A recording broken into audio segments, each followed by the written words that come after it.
Maligayang pagbabalik mga kasolid, breaking news, aakyat ng rooftop at tatalon pag matalo. Mga promoter ni Inoue di nagkasundo, Bob Arum balak ng bitawan si Naoya Inoue, Coach Jason na may inamin na delikado nga daw pag umabot ng desisyon.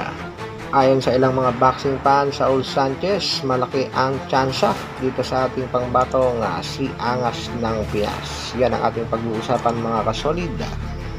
Para sa ating unang balita mga kasolid, isa sa mga pambato ng top rank at Teofimo Lopez may banat at belta nga dito kay Shakur Stevenson at Gervonta Tank Davis. Ayon nga kay Teofimo ay nagbumukhang malakas nga lang daw itong dalawang boksingero dahil inilalaban sa mga boksingero nasa mas mababang timbang.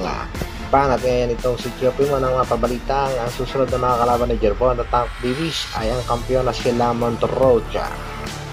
Alam naman natin naghahamon itong si Teofimo dito kay Tank Davis at ayon nga dito kay Teofimo Lopez kayang-kaya niyang talunin itong si Gervonta Tank Davis.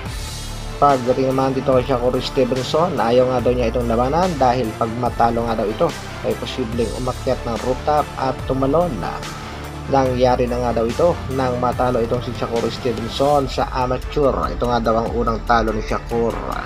Ibig sabihin mga kasolid, delikado palang kalaban itong si Shakur Stevenson dahil pag tinalo mo ito, baka totohanin ang kanyang pagtalon sa rooftop. Samantala, American promoter na si Bob Arum at Japanese promoter manager ni Naoya Inoue na si Hideaki Ohashi, tila hindi nga magkasundo mga kasolid. Iyan nga ay pagdating sa kitaan at sa venue ng laban ng tinaguriang Japanese master na si Naoya Inoue. Alam naman natin mga kasolid na gustong-gusto na ni Bob Arum na dalhin ang laban ni Naoya Inoue sa bansang Amerika, pero hindi nga siya sinusunod nitong Japanese master at sa katunayan ay mas paboritong si Inoue na sundin ang Japanese promoter na si Mr. Ohashi.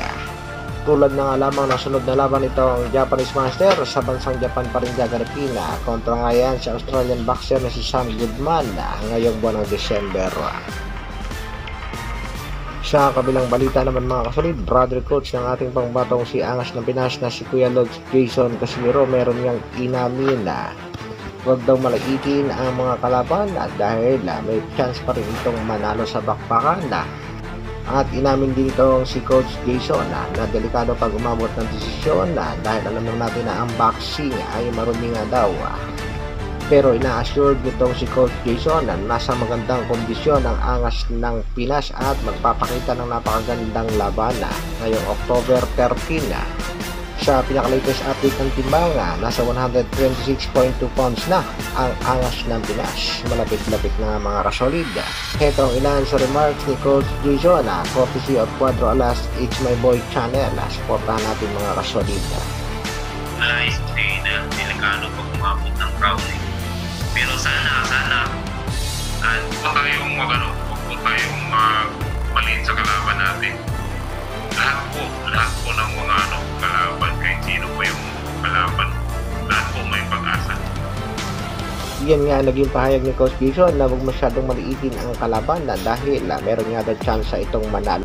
Lahat naman daw kahit mahina ay merong pag-asa.